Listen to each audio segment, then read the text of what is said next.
Hello বন্ধুরা, আমার একটি নতুন ব্লগে সবাইকে স্বাগত জানিয়ে আজকে ব্লগটা শুরু করছি। সকাল সকাল ঘুম থেকে উঠেই কাবলি চানার ঘুগনি বানানোর জন্য সবকিছু রেডি করে নিয়েছি। তেলের মধ্যে দিয়ে দিলাম একটা তেজপাতা। তেজপাতাটা কাঁচাই ছিল, থাকে কিছু হবে না, ভাজা হলে ঠিক হয়ে যাবে। তারপরে দিয়ে দিলাম গোটা জিরে, তারপরে দিয়ে দিয়েছি পেঁয়াজ। পেঁয়াজ ভাজা হলে পরে আলু দিয়ে। কাবলি চানাগুলো অনেক দিন থেকে পড়ে রয়েছে, এনে রেখেছিল, বানানো হয় না। হঠাৎ করে কালকে মনে পড়লো, পরে দেখি যে কয়েকদিন পর যদি বানাই তাহলে এটা নষ্ট হয়ে যাবে, তাই কালকে ভিজিয়ে রেখেছিলাম, আজকে বানাচ্ছি। আর সকালবেলা করে না চানা মশলা এগুলো বানাতে খুব ঝামেলা হয়, রাত্রেবেলাও বানানো হয় না, মানে ইচ্ছে করলেও বানানো যায় না কারণ ভিজানো থাকে না। পর আধা কেজির মতো নিয়ে এসেছিল, তাও আমি আধাটা ভিজিয়ে বানাচ্ছি, আর আধাটা কবে বানাবো ভগবানই জানে। আদৌ বানানো হবে কিনা, নষ্ট হয়ে যাবে। আলুগুলো হালকা ভেজে নিয়েছি, ভেজে নিয়ে কাবলি চানাগুলো দিয়ে দিয়েছি। তারপরে মশলা দিয়ে দিলাম রসুন বাটা, আদা বাটা, কাঁচা লঙ্কা বাটা, জিরের গুঁড়ো, শুকনো লঙ্কার গুঁড়ো, হলুদ লবণ দিয়ে ভালো মতন কষিয়ে নেওয়া হচ্ছে।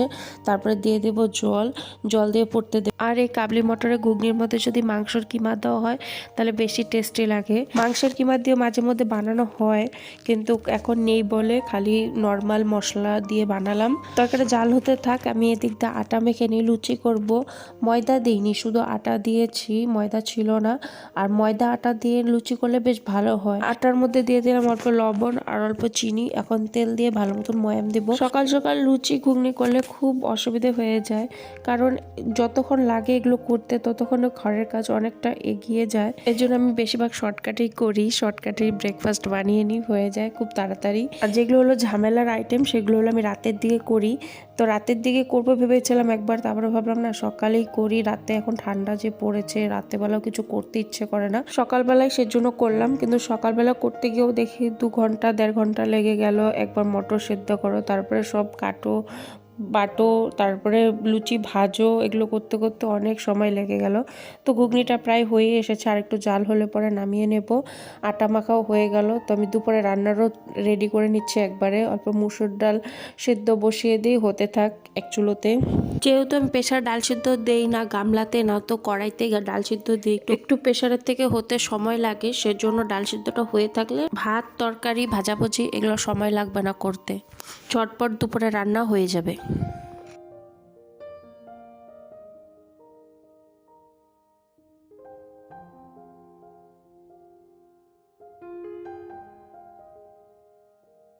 এদিকে তরকারি দেখে মনে হচ্ছে হয়ে গেছে, আলুটা সিদ্ধ হয়েছে কিনা সেটাই দেখে নামিয়ে নেব তরকারি।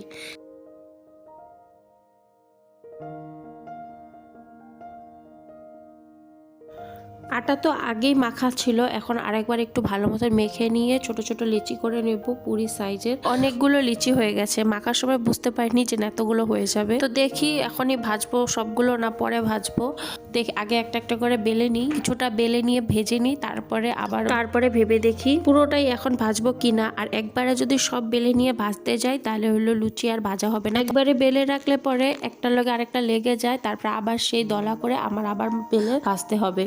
দুবার কেন খাটনি করব, একবারেই করব খাটনি, যা করার লাগলে গ্যাস অফ করে রেখে দেবো মাঝখানে কিছু সময়। আজকেই যে এরকম করছি তা নয়, আমি সবসময় এরকম করেই বেলি ভাজি, কিছুটা বেলে ভেজে নিই, তারপরে গ্যাস অফ করে আবার কিছুটা বেলে নিয়ে তারপরে ভাজি। আর আমি পুরি বেশ ভালোই বানাতে পারি, যখনই বানাই না কেন ফুলকো ফুলকোই পুরি হয়। 2-1টা পুরি হয়তো আগুনের হিটের জন্য চ্যাপটা থেকে যায়।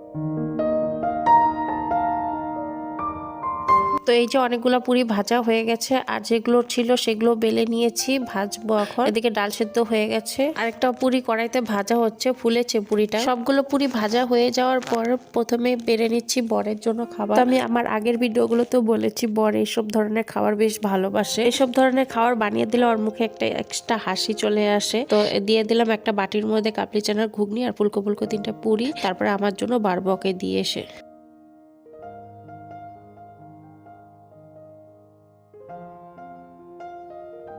সকালে খাবার সেরে চলে আসলাম চেয়ারগুলো নিয়ে কলের পাড়ে। সেদিন যে পিকনিক খেয়েছিলাম চেয়ারগুলো নিয়ে যাওয়া হয়েছিল পিকনিকের ওখানে, জিনিসপত্র রাখা হয়েছিল চেয়ারের উপরে।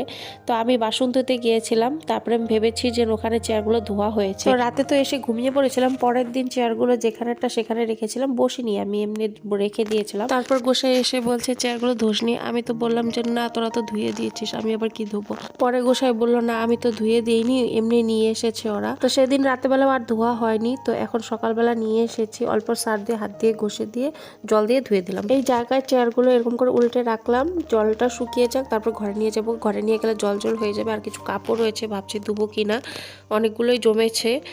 তারপরে চলে আসলাম ঘর মুছতে। তো কার্পেটটা আগে তুলে নিলাম। কার্পেটটা এখানে পাতাই থাকে, যখন ঝাড়ু দেওয়া বা মোছা হয় তখন তুলে নিয়ে ঝাড়ু দিয়ে বা মুছে নিয়ে আবার পরে পেতে দিই। যে ঠান্ডা, মানে পাকা মধ্যে পা রাখা যায় না, এত ঠান্ডা পাকাটা। তারপর চলে আসলাম জল নিয়ে ঘর মুছ। যেদিন পিকনিক খেয়েছিলাম সেদিনই ঘর মুছেছিলাম, তারপরে আর ঘর মোছা হয়নি। ঘরগুলো নোংরা হয়েছে, 2-3 দিন থেকেই মোছা হচ্ছে না।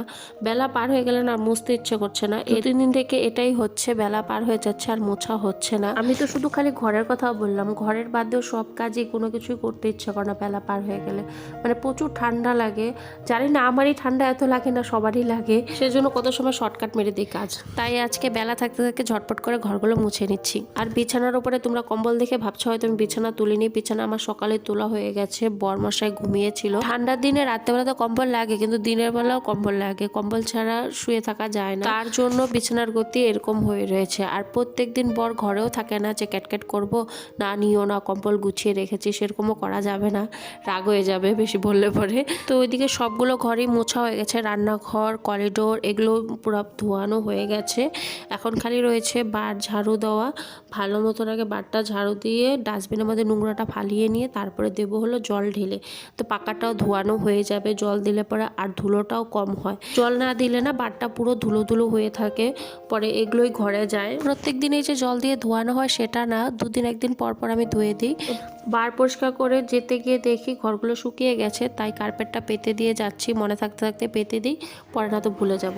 কাপড় চোপড়গুলো ধুয়ে স্নান করে চলে আসলাম। একবার ভেবেছিলাম কাপড়গুলো ধুবো না, তারপরে ভাবলাম না ধুইনি, কাজ থাকলেই থেকে যাবে, কাজ করে নিলেই কাজ শেষ হয়ে যাবে। কাপড়গুলো মেলা হয়নি, 2টো বাজে, ছাদে নিয়ে গেলে এখন মেললে পরে আবার একটু পরে নিয়ে আসতে হবে, তাই ভাবছি এখানে মেলে দেব, পরে মেলে দেব জল ঝরলে পরে। ঘরের সমস্ত কাজই হয়ে গেছে, খালি এখন বাকি রয়েছে দুপুরে রান্না। দুপুরে রান্না সেরকম ঝামেলা করবো না, পুরি ভাজা তেলের মধ্যে একটা পাঁপড় ভেজে নেব, আর ভেবেছিলাম আলু ভাজবো, আলু আর ভাজবো না, এখন আবার বেরোতে হবে সন্ধ্যের আগে আগেই, যদি না বেরোতাম তাহলে আলু ভাজতাম।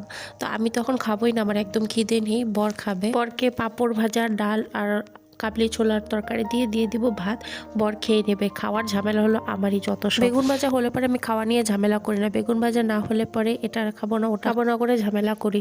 বেগুন ভাজা হলে পরে খালি বেগুন ভাজা দিয়ে আমি খেয়ে নিই, ডাল তরকারি আমার কিছু লাগে না। ডালটা খালি কালো জিরা আর শুকনো লঙ্কা দিয়ে সোমবার দিলাম, পেঁয়াজ ছিল না, পেঁয়াজ ছাড়াই সোমবার দিলাম। তারপর কয়েকটা বাসন রয়েছে, বাসন কটা ধুয়ে নিই। সে পুরি খেয়েছিলাম যে ওই থালগুলো ধোয়া হয়নি, সেগুলো ধুয়ে নিচ্ছি। খাওয়া দাওয়ায় যত ঝামেলা, খাও, রান্নো, আবার বাসন ধোও, আবার রান্ধো, মানে চলতেই থাকে সারাদিন। রান্না বান্না না থাকলে মনে হয় এত কাজ থাকেই না, এরকম মনে হয় আমার। সব হচ্ছে পেটের দোষ, পেটের জ্বালায় সব করতে হয়। বাসন কটা ধুতে ধুতে ডালও জাল হয়ে গেছে, ডালটা নামিয়ে নিয়ে কড়াইটা মেজে, খুন্তিটা মেজে, গ্যাসটা ভালো মতন পরিষ্কার করে মুছে দুপুরে কাজ সমাপ্ত করব।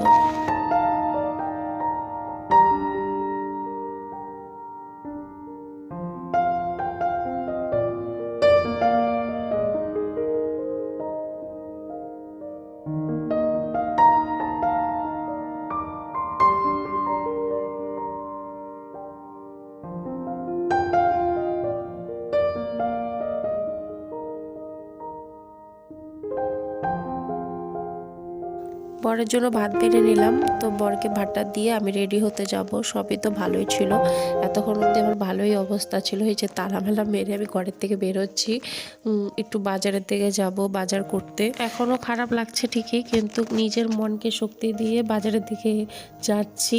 মানে বাজার করা খুব দরকার, বাজার ছিল না সেরকম কিছুই। আমি যখন এসেছি তখন সন্ধ্যা সন্ধ্যা হয়েই এসেছে। শেষ বাজারে সেরকম কিছু ছিলই না। বাঁধাকপি, কুয়াশ, পেঁয়াজ, রসুন, আদা এগুলো নিলাম বাজার থেকে। তারপরে চলে আসলাম শান্তিনগর মোড়ে।